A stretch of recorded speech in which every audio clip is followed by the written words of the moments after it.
Janata party జనసభకు ముఖ్య అతిథిగా విచ్చేసిన జేపీ నడ్డా గారికి స్వాగతం సుస్వాగతం. నేటి జనసభకు ముఖ్య అతిథిగా విచ్చేసిన జేపీ నడ్డా గారికి, అదేవిధంగా మన యొక్క అభ్యర్థి శానంపూడి సైదిరెడ్డి గారికి స్వాగతం సుస్వాగతం. ఇంత పెద్ద ఎత్తున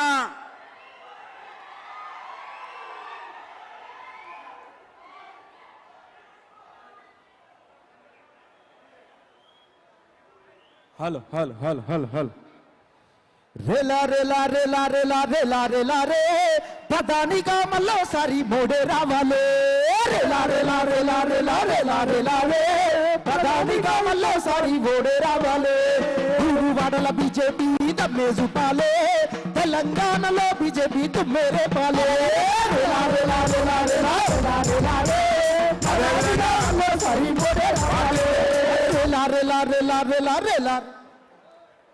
భారతీయ జనతా పార్టీ జిల్లా శాఖ అధ్యక్షులు జాతీయ అధ్యక్షులు నడ్డా గారికి సన్మానం చేస్తారు.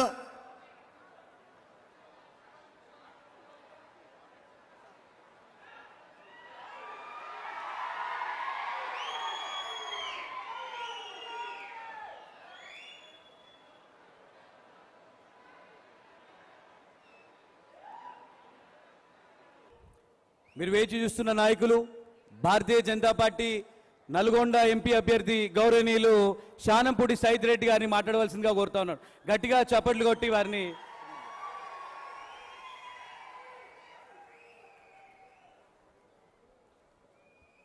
భారత్ మాతా కీ ఈరోజు మే 13న జరిగే ఎన్నికల్లో మనల్ని గెలిపించడానికి ఢిల్లీ నుంచి వచ్చిన మన పార్టీ జాతీయ అధ్యక్షులు జేపీ నడ్డా గారికి, ఉపాధ్యక్షులు రాష్ట్ర సంకినేనకి, అట్లనే జిల్లా అధ్యక్షులు వర్షిత్ రెడ్డి గారికి, సీనియర్ లీడర్లు అందరు వేదిక మీద ఉన్న పెద్దలందరికీ, కన్వీనర్ ప్రసాద్ గారికి, రామరాజు గారికి, అందరికీ, మన శ్రీనివాస్ గౌడ్ గారికి, ప్రభారి శ్రీనివాస్ రెడ్డి గారికి, సంకినేని మన జుట్టుకొండ సత్యనారాయణ గారికి, అందరికి కూడా పేరు పేరున నా హృదయపూర్వక నమస్కారం. అట్లనే ఎంత ఎండున్నా ఎండని లెక్క చేయకుండా భారతీయ జనతా పార్టీని గెలిపించడమే ధ్యేయంగా ఇక్కడికి విచ్చేసిన నా సోదర సోదరీమణులందరికీ పేరు పేరున శిరస్సు వంచి నమస్కరిస్తా ఉన్నా.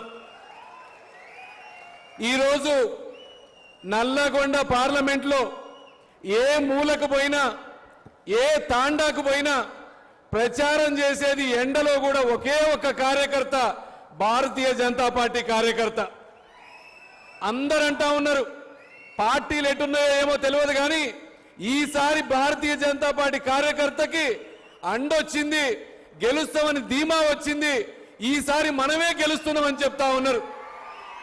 గెలుస్తున్నామా లేదా? గెలుస్తున్నామా? 2 లక్షల మెజార్టీతో గెలుస్తా ఉన్నాం. ఈసారి చరిత్రని తిరగరాస్తున్నాం నల్లగొండల. ఎందుకంటే ఇప్పటిదాకా కమ్యూనిస్ట్ గడ్డ అన్నారు, కాంగ్రెస్ గడ్డ అన్నారు, టిఆర్ఎస్ గడ్డ అన్నారు. ఇంకా వచ్చే గడ్డ ఏంటిది? భారతీయ జనతా పార్టీ గడ్డ. కాషాయ జెండా ఎగరేయబోతా ఉన్నాం ఈరోజు. దాంతోపాటు మీరు కొన్ని తెలుసుకోవాలి. ఈరోజు నేను వచ్చేటప్పుడు చెప్పిన నడ్డా గారికి, అన్న సార్ మా దగ్గర యూత్ ఎక్కువ ఉన్నారు, మహిళ ఉన్నారు, వాళ్ళని ఎంపవర్ చేసే బాధ్యత మన భారతీయ జనతా పార్టీ తీసుకోవాలా? మీ తరపున నేను హామీ ఇచ్చిన 50,000 ఉద్యోగాలు కల్పిస్తామని చెప్పిన యువతకి అని చెప్పిన ఈరోజు. దానికి తగ్గట్టే మొన్న కేంద్ర మంత్రి కిరణ్ రిజిజు గారు చెప్పిండ్రు, ఎస్ మేము ఇస్తాం, ఇక్కడే ఫుడ్ ప్రాసెసింగ్ సెంటర్ పెడతాం, ఇండస్ట్రియల్ కారిడార్ పెడతాం, డ్రై పోర్ట్ పెడతాం అని చెప్పిండ్రు. ప్రతి ఒక్కటి. ఎందుకంటే కాంగ్రెస్ వాళ్ళేమో మేము అది చేస్తాం ఇది చేస్తాం అని ఒట్లు పెట్టుకుంటూ చేస్తారు, పని చేస్తామని. కానీ భారతీయ జనతా పార్టీ ఒక్కటే పార్టీ, మనం చేసినాం కాబట్టి మాకు ఓటేయమన్న పార్టీ భారతీయ జనతా పార్టీ ఒక్కటే. అవునా కాదా? ఈరోజు రేవంత్ రెడ్డి గారిని చూస్తా ఉన్నాం మనం. ఆయన ఏం చేస్తున్నాడు? పోయిన కాడలా ఒక గాడిద గుడ్డు పెట్టుకొని పోతా ఉన్నాడు. గాడిద గుడ్డు పెడతా ఆయనకు పెడుతున్నారు. ఈరోజు అడుగుతున్నారు జనం. నువ్వు 2500 ఇచ్చినవా మహిళ కంటే జనం ఏమంటుండ్రు? గాడిద గుడ్డ అంటుండ్రు. నువ్వు 2 లక్షల రుణమాఫీ చేసినావా అంటే ఏమంటుర్రు? నువ్వు 12,000 కౌలు రైతులకు ఇచ్చినావా అంటే ఏమంటుర్రు? ఆయన అన్ని గుడ్లు పెట్టుకొని తిరిగి గాడిద గుడ్డుకు వచ్చిండు చివరికి. ఆయనని ఎవరు కూడా ఇంకా మీకు ఒక్కోడు కూడా తెలవాల. నాకు తెలిసి ఈ ప్రభుత్వం 6 నెలలు సంవత్సరం కంటే ఎక్కువ ఉండదు. తర్వాత ఈ 7 అసెంబ్లీ కాన్స్టిట్యున్సీలు 7 కూడా గెలవగలిగేది ఎవరు ఈసారి? ఎవరు? తొందరలో గవర్నమెంట్ రాబోతా ఉంది. దాంట్లో భారతీయ జనతా పార్టీ 7 కాన్స్టిట్యున్సీలు గెలవబోతా ఉంది. ఈ రోజు మనం చూస్తా ఉన్నాం, పార్లమెంట్ అభ్యర్థులను చూస్తా ఉన్నాం. ఎవరెవరు నిలబడ్డారు కాంగ్రెస్ లా? రాహుల్ గాంధీ దగ్గర నుంచి ఇక్కడ నిలబడ్డ రఘువీర్ దాకా అందరూ కుటుంబాల పేర్లు చెప్పుకొని వస్తా ఉన్నారు. తండ్రులు తాతలు పేర్లు చెప్పుకొని వస్తా ఉన్నారు. ఎంతసేపటికి కాంగ్రెస్ అభ్యర్థి అంటే ఏమంటారు? జానారెడ్డి కొడుకు అంటారు కానీ పేరు పెట్టి చెప్పేటోళ్ళు ఉండరు ఎవరన్నా. ఇక బీఆర్ఎస్ పరిస్థితి గురించి మనం చెప్పాల్సిన అవసరం లేదు. ఎందుకంటే బీఆర్ఎస్ నాయకులకు కూడా చెప్తా ఉన్నా, మీరు మీ ఓటు బీజేపీకి కాకుండా ఎటేసినా అది మూసీ నదిలో వేసినట్టే లేదా నోటాకి ఓటు వేసినట్టే. కాబట్టి మీరు వేసే ఓటు కమలం గుర్తుకేస్తేనే దానికి ఒక విలువ. అవునా కదా? ఎందుకంటే ఈ కుటుంబాల కాంగ్రెస్ ఓడియాలా దేశం కోసం పనిచేసే మోడీ గారిని గెలిపియాలంటే కమలం గుర్తుకు ఓటేయాల. ఈ రోజు మనం చూస్తా ఉన్నాం, ఎక్కడికి పోయినా ఒకటే మాట అంటా ఉన్నారు. దేశం కాదు ప్రపంచం మొత్తం ఒకే పేరు ఎత్తుతా ఉన్నారు. ఏ పేరు ఎత్తుతున్నారు వాళ్ళు? ఏదది? మోడీ ఒక బ్రాండ్ అయింది దేశంలో. మన ఒక్కడ కాదు, ప్రపంచంలో ఎన్నికలు గెలవాలంటే మోడీ గారు మా దేశానికి వస్తే బాగానే కాడికి ఈ రోజు మన ఇండియాని తీసుకుపోయింది మోడీ గారు. తన కోసం కాదు ఇది ఎలక్షన్, మన కోసం. మోడీ గారికి ఏమన్నా కుటుంబం ఉందా ఇప్పుడు? మోడీ గారికి ఆస్తులు ఉన్నాయా ఇప్పుడు? మరి మోడీ గారిని ఎందుకు గెలిపియాలి మనం? ఎవరి కోసం గెలిపియాలా? ఎవరి కోసం? మన కోసం, మన దేశం కోసం. మనం చూసినాం ఇంతకు ముందు ఏం చూసినాం? మన సైనికుల తలలు తెంపి ఫుట్బాల్ ఆడిన పాకిస్తానోడు. అప్పుడున్న కాంగ్రెస్ ఏం చేసింది? ఏమైనా చేయగలిగిందా ఎప్పుడైనా? మొన్న మన హెలికాప్టర్ పైలట్ ని ఒక్కళ్ళని ఎత్తకపోతే తెల్లారేకల్లా ఏం చేసింది? మళ్ళా తీసుకొచ్చిందా లేదా మోడీ గారు? అది మోడీ గారు అంటే. ఈ రోజు గత 10 సంవత్సరాలుగా ఏ ఉగ్రవాదైనా మోడీ గారి వైపు చూసే ధైర్యం చేస్తుందా? ఇక్కడ చూసే ధైర్యం ఉందా ఈరోజు? కానీ 10 సంవత్సరాల ముందు పరిస్థితి ఎట్టుండే? గోకుల్ చాట్ బాంబులు, ముంబై బాంబులు, నీకెంతసేపటికి ఐజాక్ చేసినోడికి మన టెర్రరిస్టులు అప్పచెప్పడం తప్ప ఏమీ చేయలే ఇంత ముందు కాంగ్రెస్. ఈ రోజు ఒక్కటే మనం చేసేది, ఈ రోజు మనం మోడీ గారు రుణం తీసుకోవాలా. మోడీ గారు అయితేనే ఈ దేశంలో ధర్మం బతుకుతుంది, ఈ దేశంలో అన్ని కూడా జరుగుతాయని మీకు తెలియజేస్తా ఉన్నా. ఇంకొకటి కూడా నేను చెప్తా ఉన్నా, ఈ రోజు మీరు కాంగ్రెస్ అభ్యర్థి అయినా భారతీయ రాష్ట్ర సమితి అభ్యర్థి అయినా నేను ఒకటే ఛాలెంజ్ చేస్తా ఉన్నా ఈ పత్రికా ముఖంగా, విలేకరుల సాక్షిగా. మీకు దమ్ము ధైర్యం ఉంటే నాతోటి డిబేట్కి రండి. మీకు దమ్ము ధైర్యం ఉంటే నల్లగొండ సమస్యల మీద మాట్లాడండి. మీరు కావాలంటే మీ నాన్నల్ని తాతల్ని తెచ్చుకోండి, కానీ నేను ఒక్కడనే వస్తా భారతీయ జనతా పార్టీ తరఫున. మీరు మాట్లాడదాం, మనం విలేకరులను పెట్టుకొని క్లోజ్ రూమ్ అంటే క్లోజ్ రూమ్ మాట్లాడదాం, పబ్లిక్ మీటింగ్ అంటే పబ్లిక్ మీటింగ్ మాట్లాడదాం. నేనేం చేస్తా ఈ రాష్ట్రానికి, ఈ కాన్స్టిట్యున్సీకి, మీరేం చేస్తారో ఒక్కసారి పుస్తకం చూసుకోకుండా చెప్పండి చాలు. నేను చెప్తా ఉన్నా, రేపు ఖచ్చితంగా మీ ద్వారా విలేకరుల ద్వారా ఈ రాష్ట్ర ప్రభుత్వానికి నల్లగొండ పార్లమెంట్ సభ్యులకు చెప్తా ఉన్నా, మీరు ఓటేసే ముందు ఒక్కసారి వ్యక్తిని చూడండి, పార్టీని చూడండి, మోడీ గారిని చూడండి. చూసి ఏ గుర్తు కొట్టేయాలి? ఈరోజు ఏ గుర్తది? ఈ కమలం గుర్తు అంటే ఈ దేశానికి ఒక చిహ్నం, ఈ దేశానికి ఒక గర్వం ఇచ్చింది. ఈ రోజు నేను బయట దేశాల్లో ఉండొచ్చినోండి, అంతకుముందు ఇండియాకి విలువేంది ఇప్పుడు విలువేందో నాకు తెలిసినట్టు మీలో చాలా మంది పిల్లలు అమెరికాలో కెనడాలో ఉంటారు. అడగండి వాళ్ళని, ఏమని అడుగుతారు? ఇండియా మోడీ గారు వచ్చినప్పుడు మన పరిస్థితి ఏంది, మోడీ గారు లేకముందు మన పరిస్థితి ఏందో అడగండి. ఈ రోజు ఇండియాకి, ఇండియన్కి ఒక విలువ వచ్చిందంటే ఎవరి వల్ల వచ్చింది? ఎవరి వల్ల? మరి మేము మోడీ గారికి ఓటేద్దామా వద్దా? వేద్దామా వద్దా? రేపు ఖచ్చితంగా మళ్ళా చెప్తా ఉన్నా, విలేకరుల సాక్షిగా మీ సాక్షిగా, మొట్టమొదటిసారి ఈ నల్లగొండ జిల్లా మీద కాషాయ జెండా ఎగరవేయబోతా ఉన్నాం. కాబట్టి దయచేసి మీరందరూ కూడా జరిగే ఎన్నికల్లో మన కమలం గుర్తుకు ఓటేసి గెలిపియాలని పేరున ప్రార్థిస్తా ఉన్నా. భారత్ మాతాకి, భారత్ మాతాకి జై శ్రీరామ్. ధన్యవాదాలన్నా. భారత్ మాతాకి, శ్రీ జేపీ నడ్డా గారి నాయకత్వం. ఇప్పుడు మీరందరూ వేచి చూస్తున్న నాయకులు, మరి కాషాయాన్ని దేశంలో ముందుకు తీసుకెళ్తున్నటువంటి భారతీయ జనతా పార్టీ జాతీయ నాయకులు శ్రీ జగత్ ప్రకాష్ నడ్డా గారిని మాట్లాడవలసిందిగా కోరుతా ఉన్నాను.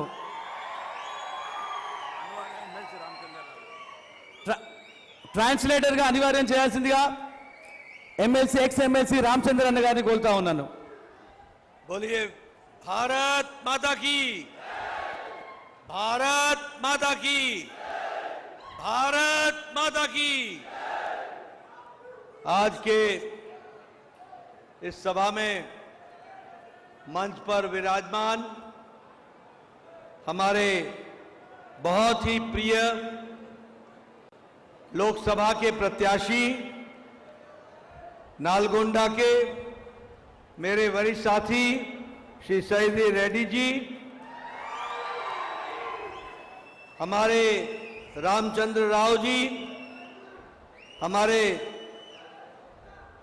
वशिष्ठ रेड्डी जी, श्री भाग्य रेड्डी जी, श्री वेंकटेश्वर राव जी, श्री सम्मर मूर्ति जी, श्री श्रीनिवास गौड़ जी, सुभाष चंद्र जी, मुरुगानंदन जी, श्रीनिवास रेड्डी जी, बंदारू प्रसाद जी, हमारे सभी वाइस प्रेसिडेंट्स, हमारे स्टेट एग्जीक्यूटिव के सदस्य और बड़ी संख्या में यहां उपस्थित देवी और सज्जनों, मेरे नौजवान साथी और मीडिया के मेरे साथी, प्रिंट मीडिया और इलेक्ट्रॉनिक मीडिया के मेरे साथी, सबसे पहले तो जब मैं नालगोंडा में आया हूं तो मैं जिसे दक्षिण की वाराणसी कहे जाने वाले प्रसिद्ध स्वयंभू शंभू लिंगेश्वर स्वामी मंदिर को मैं नमन करता हूं और देवी रेणुका यल्लम्मा उनको भी मैं नमन करके अपनी बात को प्रारंभ करता हूं। मित्रों, अभी अभी सैदी रेड्डी जी ने आपको नालगोंडा के विकास के लिए जिस तरीके की बातें योजनाबद्ध तरीके से बताई हैं, वह इस बात को बताता है कि इन्होंने मन में ठान लिया है कि अगले 5 साल में मोदी जी के नेतृत्व में नालगोंडा का चहुमुखी विकास करके हटेंगे और विकास ले जाएंगे। मित्रों, ये जो नया पॉलिटिकल कल्चर, ये जो नया राजनीतिक संस्कृति, ये जो राजनीति की परिभाषा, ये जो राजनीति के काम करने का तरीका, ये आज विद्यमान है तो इसलिए है क्योंकि भारत के यशस्वी प्रधानमंत्री ने भारत की राजनीति का चाल चरित्र और संस्कृति को बदल दिया है। इस कारण से ये हुआ है। अभी अभी सैदी रेड्डी जी कह रहे थे कि कांग्रेस पार्टी का कोई भी नेता, उनका कैंडिडेट आकर के एक मंच पर वार्तालाप कर ले, डिस्कशन कर ले और दूध का दूध पानी का पानी हो जाएगा, सच्चाई सामने आ जाएगी। ये कहने की हिम्मत इसलिए है क्योंकि मोदी जी ने देश को आगे बढ़ाने में कोई कसर नहीं छोड़ी है और कांग्रेस पार्टी ने देश को पछाड़ने में और पीछे रखने में भी कोई कसर नहीं छोड़ी थी। इस बात को हमको समझना चाहिए। मैं यहां कहना चाहता हूं, आज मोदी जी के नेतृत्व में सैदी रेड्डी जी के माध्यम से हम मजबूत सरकार बनाने की बात कर रहे हैं और वो मजबूर और लाचार सरकार बनाने की बात कर रहे हैं। हम मजबूत सरकार बोलते हैं तो हमारे आवाज में ये ताकत है मोदी जी में कि जिन्होंने पाकिस्तान में घुसकर सर्जिकल स्ट्राइक किया और एयर स्ट्राइक किया पाकिस्तान में घुसकर। और ये मजबूर सरकार जब आतंकी हमले होते हैं तो पाकिस्तान को आतंकियों का डोजियर भेजते हैं। एक तरफ कांग्रेस पार्टी के राज में, यूपीए के राज में कश्मीर के अलगाववादी लोगों को ये निमंत्रण दिया जाता है कि आओ और प्रधानमंत्री कार्यालय में वार्तालाप करो, और मोदी जी के राज में धारा 370 को धाराशाही करके एक देश में एक विधान, एक संविधान, एक प्रधान बना करके रहते हैं।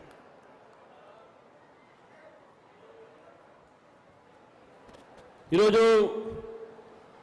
మన నల్గొండలో ఇక్కడ వచ్చేటువంటి ప్రజలకు, మీడియా మిత్రులకు, వేదిక పైన అలంకరించిన అందరికీ కూడా ముఖ్యంగా మన అభ్యర్థి అయినటువంటి సైద్ రెడ్డి గారికి నమస్కరిస్తూ, ఇప్పుడే సైద్ రెడ్డి గారు మాట్లాడారు. వారు మాట్లాడినటువంటి మాటలతో మనకు అర్థమైంది ఏంటంటే ఈ ప్రాంతంలో ఉన్నటువంటి సమస్యల గురించి నేను తప్పకుండా పోరాడతానని చెప్పడం జరిగింది. భారతీయ జనతా పార్టీ మోదీ గారి నేతృత్వంలో వారు తప్పకుండా ఈ సమస్యల్ని కూడా మీకు తీరుస్తారని చెప్పేసి కూడా వారు చెప్పినట్టు నాకు అర్థమైంది. అయితే నరేంద్ర మోదీ గారి ప్రభుత్వంలో అనేక నిర్ణయాలు తీసుకోవడం జరిగింది. నరేంద్ర మోదీ గారి ప్రభుత్వం ఈరోజు ఒక కొత్త రాజకీయ సంస్కృతిని తీసుకురావడం జరిగింది. ఆ రాజకీయ సంస్కృతి ఈ యొక్క దేశంలో పనిచేసిన ప్రభుత్వం, పనితో పాటు దేశంలో నిర్ణయాత్మకమైన ప్రభుత్వం ఈరోజు నరేంద్ర మోదీ గారు తీసుకోవడం జరిగింది. మనం చూసాము, పాకిస్తాన్ విషయంలో కానీ ఇతర విషయంలో కానీ నరేంద్ర మోదీ గారు తీసుకున్న నిర్ణయాలు ఎవరు కూడా దాన్ని కాదనలేరు. కాంగ్రెస్ పార్టీ నిర్ణయాలు ఎప్పుడు తీసుకోలేదు, ఈ దేశాన్ని వెనకనే ఉంచింది.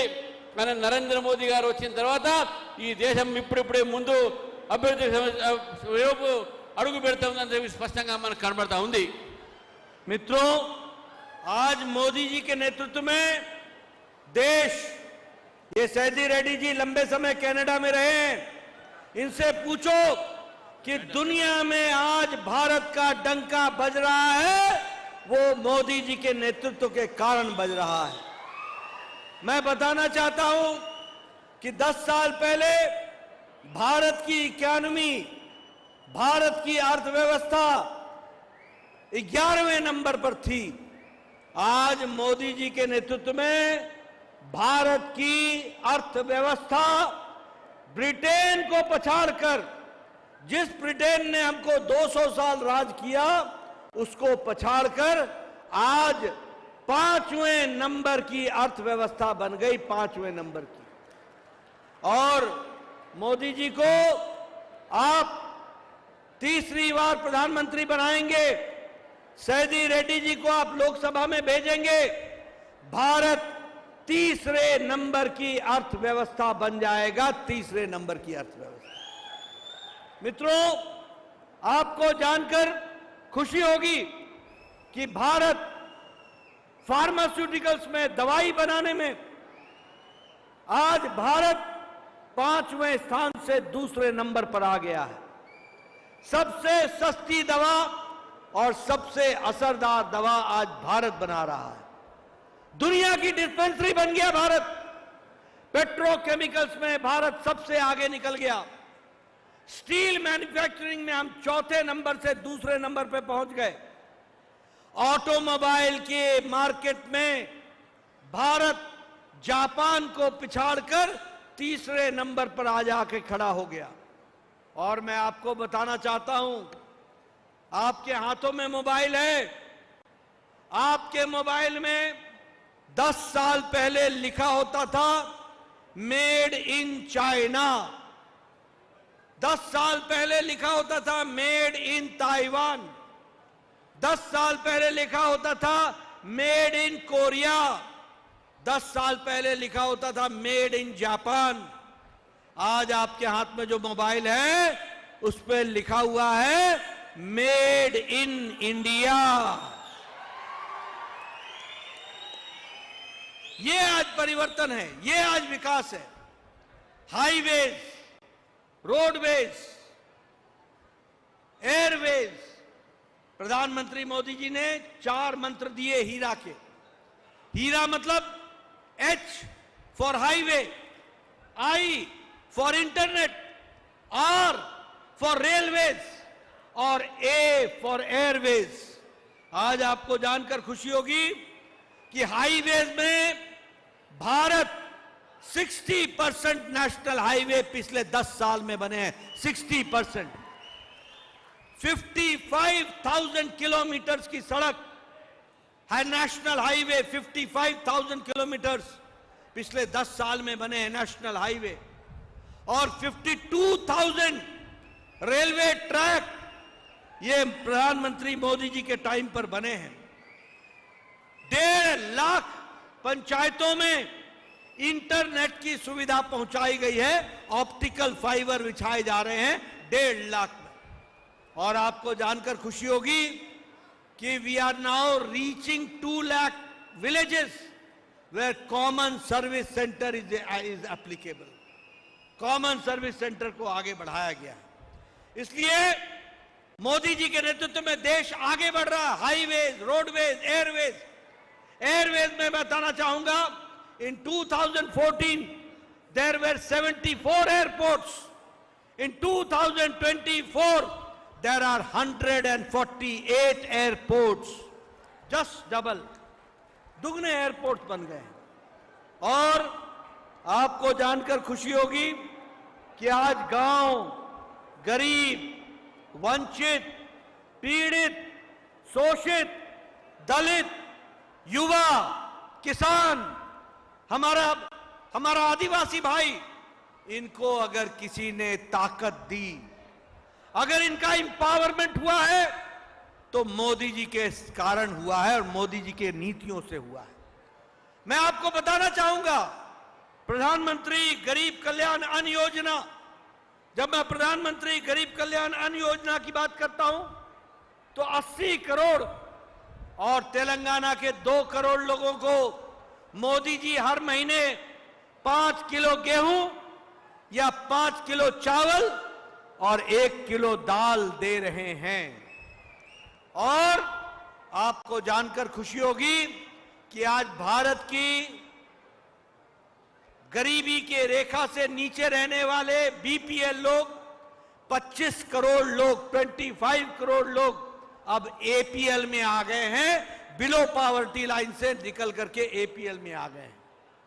उसी तरीके से प्रधानमंत्री किसान सम्मान निधि लगभग 11 करोड़ किसान को और आपके यहां 36 लाख किसान को 2,000 रुपए प्रति चौथे महीने मिल रहा है, उसके बैंक के खाते में जा रहा है। प्रधानमंत्री जी ने तय किया है कि अगले 5 साल में हम दलहन में यानी दाल में, पल्स में और तिलहन में, तेल में हम आत्मनिर्भर बन जाएंगे, आत्मनिर्भर बन जाएंगे। भारत मोटा अनाज, श्री अन्न में इंटरनेशनली ये भारत सबसे बड़ा हब बन जाएगा और विकास की दृष्टि से आगे बढ़ेगा। मित्रों, आज यहां पर प्रधानमंत्री आवास योजना नहीं है, आप सैदी रेड्डी जी को आप चुनाव जिताइए। 4 करोड़ मकान मोदी जी ने बनाए हैं और तुम्हारे बीआरएस ने 2 BHK का धोखा दिया कि नहीं दिया? धोखा दिया कि नहीं दिया? अब मोदी जी 3 करोड़ और पक्के मकान बनाएंगे और आपको मकान दिया जाएगा। इस तरीके से विकास होगा। आयुष्मान भारत, आज भारत के 10 करोड़ 74 लाख परिवार, 10 crore 74 lakh families, 50 crore people are getting 5 lakh annual health coverage. 5 lakh रुपए का हेल्थ कवर मिल रहा है। मैं आपसे निवेदन करूंगा, जब मैं आयुष्मान भारत की बात बोलता हूं तो मैं आपसे निवेदन करूंगा कि आप सैदी रेड्डी जी को चुनाव जिता करके भेजिए। आपसे यहां 26 लाख आयुष्मान भारत के लोग हैं, 26 लाख। अब मोदी जी ने तय किया है, जितने भी इस देश में 70 इयर्स 70 साल से ऊपर की कोई माता है या 70 साल से ऊपर का कोई बुजुर्ग है, किसी भी जाति का, किसी भी मजहब का, किसी भी इलाके का, किसी भी आमदनी के कैटेगरी का, सबको मोदी जी के तरफ से 5 लाख रुपए का आयुष्मान भारत का कार्ड मिलेगा और उनको जोड़ा जाएगा। इस तरीके से काम होगा। हमारे किन्नर भाइयों को भी 5 लाख रुपए का हेल्थ कार्ड मिलेगा। और मैं एक बात और बता दूं, ये जो प्रधानमंत्री आवास योजना बनेगा ना, इस पर मोदी जी ने तय किया है कि प्रधानमंत्री सूर्य हर घर मुफ्त बिजली योजना, हर घर के ऊपर सौर ऊर्जा लगेगा, सोलर एनर्जी का प्लांट लगेगा और हर घर की बिजली मुफ्त हो जाएगी और बिजली का बिल 0 हो जाएगा 5 साल के अंदर।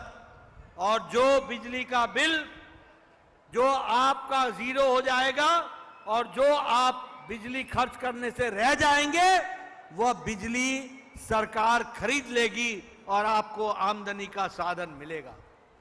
इसलिए मित्रों, हर तरीके से विकास को जोड़ने का काम किया है।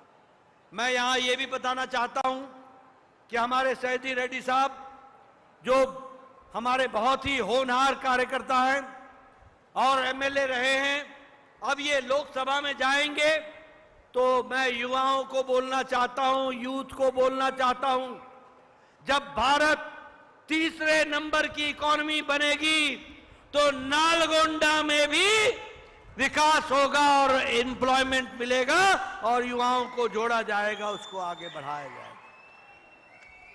मित्रों, मैंने आपको मोदी जी के विकास की कहानी बताई, सारी बातें मैंने आपसे तफसील से रखी। कैसे इंफ्रास्ट्रक्चर बढ़ रहा है, कैसे गांव, गरीब, महिला, युवा, किसान सबकी चिंता हो रही है, कैसे नए नए आयाम स्थापित हो रहे हैं, कैसे युवाओं के अरमानों को पंख लग रहा है, कैसे महिला सशक्तिकरण हो रहा है, विमेन एम्पावरमेंट हो रहा है, कैसे किसानों का एम्पावरमेंट हो रहा है, कैसे ट्राइबल को ताकत दी जा रही है, कैसे हमारे दलित भाइयों को ताकत दी जा रही है। लेकिन मैं ये बताना चाहता हूं कि कांग्रेस पार्टी और बीआरएस, ये लोग आपके हक को छीनने की तैयारी कर रहे हैं, आपके हक को छीनने की तैयारी कर रहे हैं। कांग्रेस पार्टी ने कहा है कि वह माइनॉरिटीज को प्रेफरेंस देंगे। मतलब क्या हुआ? मतलब यह हुआ, जो उन्होंने जॉइंट आंध्र प्रदेश में किया था, और वो जॉइंट आंध्र प्रदेश में उन्होंने क्या किया था? एससी का, दलित का, शेड्यूल कास्ट का, एसटी का, आदिवासी भाई का, ट्राइबल का और ओबीसी का और अति पिछड़ा का रिजर्वेशन पे डाका डाल के मुस्लिम माइनॉरिटी को आपका कोटा दे दिया गया था, आपका कोटा दे दिया गया था। बोलो, ऐसी सरकार को लाओगे क्या? जरा जोर से बोलो, ऐसी सरकार को लाओगे क्या जो आपके एससी भाई, एसटी भाई, ओबीसी का रिजर्वेशन का कोटा डाका डाल दे? और एक बार नहीं किया, आंध्र प्रदेश में 4 बार किया, 4 बार। कांग्रेस की सरकार ने 4 टाइम्स, और चारों बार कोर्ट ने इनके ऑर्डर को निरस्त किया, और तब आपका हित बच सका है। मित्रों, मैं बताना चाहता हूं, कर्नाटक में ओबीसी का 4% का रिजर्वेशन काट के, डाका डाल के मुस्लिम को देने का काम सिद्धारमैया की सरकार ने किया। और जब हमारी सरकार आई, बोमई सरकार, तो हमने वापस ओबीसी को उसका हिस्सा दिलाया, और सिद्धारमैया फिर से बुरी नजर लगाकर उनका हिस्सा लेने लगा है। मित्रों, मैं आपसे कहना चाहता हूं, यह कांग्रेस पार्टी को कभी आने मत देना। बीजेपी, मोदी जी, सैदी रेड्डी को लाना, मैं विश्वास दिलाता हूं, एससी, एसटी, ओबीसी किसी का भी आधा % भी रिजर्वेशन का हक नहीं जाने देंगे। पूरी ताकत से आपके साथ खड़े रहेंगे। मित्रों, ये भ्रष्टाचारी कांग्रेस पार्टी, ये तुष्टीकरण करने वाली कांग्रेस पार्टी, ये राम विरोधी है, एंटी राम है। सोनिया गांधी की सरकार यूपीए ने कोर्ट में एफिडेविट दिया, और क्या कहा? राम काल्पनिक है, राम इमेजिनरी है। जाओ जाके देखो सुप्रीम कोर्ट के एफिडेविट को। राम काल्पनिक है, राम इमेजिनरी है, इसका कोई ऐतिहासिक वजूद नहीं है। There is no historical evidence. और साथ में कहा, इसका कोई साइंटिफिक, इसका कोई वैज्ञानिक आधार नहीं है। आप बताइए, कपिल सिब्बल ने कोर्ट में कहा था कि नहीं कहा था कि राम जन्मभूमि का केस को लटकाओ, अटकाओ, भटकाओ? कहा था कि नहीं कहा था? रोका था कि नहीं रोका था? आपने मोदी जी को प्रधानमंत्री बनाया, कोर्ट ने राम मंदिर का रास्ता प्रशस्त किया, और 22 जनवरी को कठोर अनुष्ठान के बाद भव्य राम मंदिर में मोदी जी ने राम लला का प्राण प्रतिष्ठा किया, और राम लला आज विराजमान है। बोलिए, ऐसे राम विरोधियों को आगे आने दोगे क्या? बोलो, ऐसे राम विरोधियों को आगे आने दोगे? मित्रों, मैं आपको एक बात और बताना चाहता हूं, ये सनातन विरोधी भी हैं, ये सनातन विरोधी भी हैं। ये उदयनिधि स्टालिन बोलता है, Sanatan is like dengue, Sanatan is like malaria, और ए राजा बोलता है Sanatan is like HIV।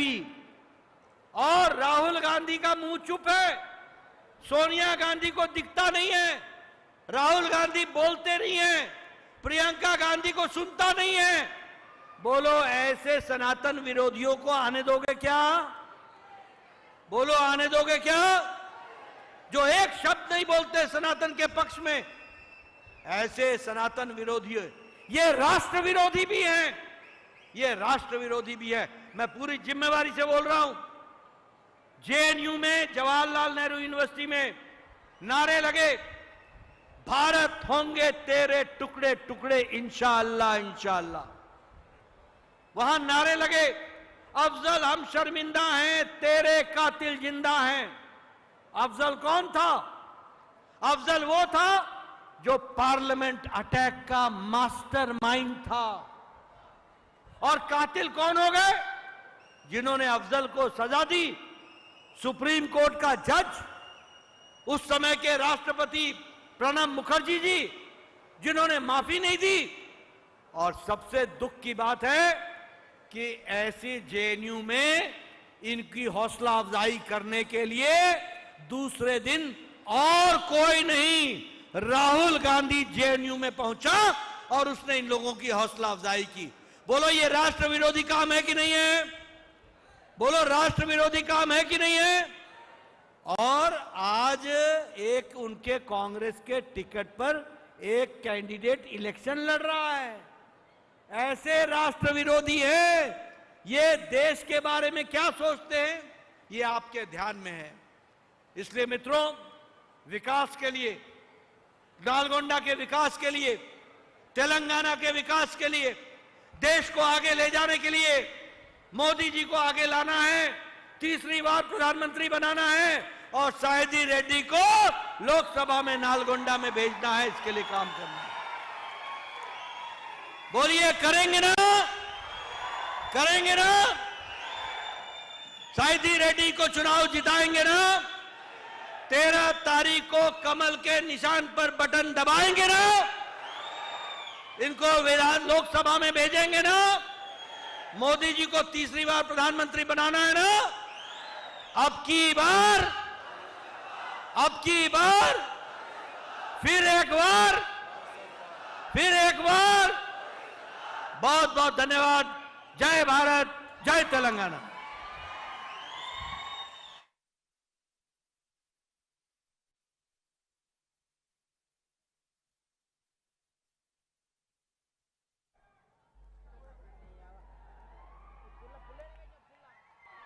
Hello hello